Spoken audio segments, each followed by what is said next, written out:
Don't let your eternal destination be hell. No? Ayaw itugot nga ang imong destination, impyerno.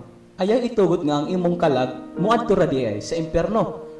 Ikaw karon nga nagapaminaw sa radio, no? Kita, dili man yun ta, dato.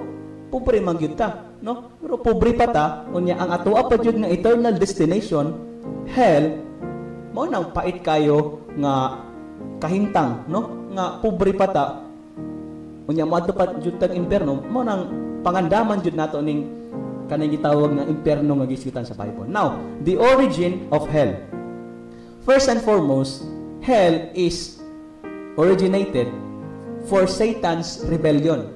No? Gihimo ang hell kay tungod sa rebellion ni Satan. Isaiah chapter 14 verse 12 to 15, the Bible said, "How art thou fallen from heaven, O Lucifer, the son of the morning? How art thou cut down to the ground, which didst weaken the nation? For thou hast said in thine heart, I will ascend into heaven. I will exalt my throne above the stars of God. I will sit upon the mount of the congregation in the side of the north. I will ascend above the heights of the clouds. I will be like the Most High. Yet thou shalt be brought down to hell, to the sides of the pit." Now, ato makita sa atong ibasa sa history sa diyang nakasala. Nakasala si Lucifer, which is naging Satan, tungod na siya sa pride, o kay gusto niya mahimong Diyos, mapakasama sa Diyos, nakasala siya. Ang nahitabo, nahimo ng impyerno para sa iya, mo ng origin sa hell. No? Now, sa New Testament, sa Matthew chapter 25 verse 41, atong makita that hell is originally prepared for the devil and his angels. Now, the Bible said, "Then shall he say also unto them on the left hand, Depart from me, ye cursed, into everlasting fire, prepared for the devil and his angel." Now, gi-prepare di ay ang impyerno para di ay ni kay Satan o sa iya nga mga angels nga nadala. Mga fallen angels ko ba niya? Mao di ay ng origin sa hell. Wala di ay nighimo originally para sa tao. God doesn't want men to burn in hell.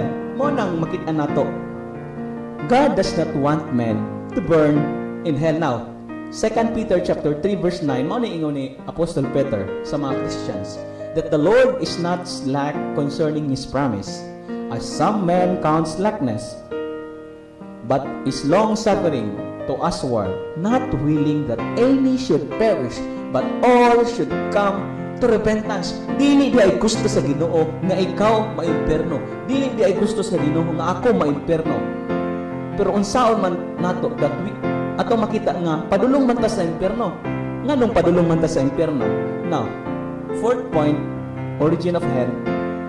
Sin sends humans to hell. Mao di ay padulong di ang tao sa impyerno. Originally ang impyerno dili para sa tao, pero nganong makaadto man ang sa impyerno ang tao tungod na siya sa sala. Sin sends humans to hell. Now, Psalms chapter 9 verse 17, the Bible said, "The wicked shall be turned into hell, and all the nation that forget God." No? Ano mo nang ato makita sa Old Testament. Sa New Testament, Romans 3:23, "For all have sinned and come short of the glory of God."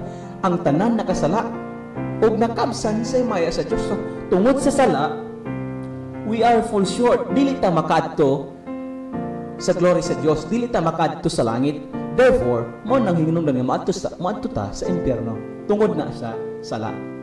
Dili di originally para sa tao ang impyerno. Tungod sa sala, mao di ay nga ang tao padulong sa impyerno.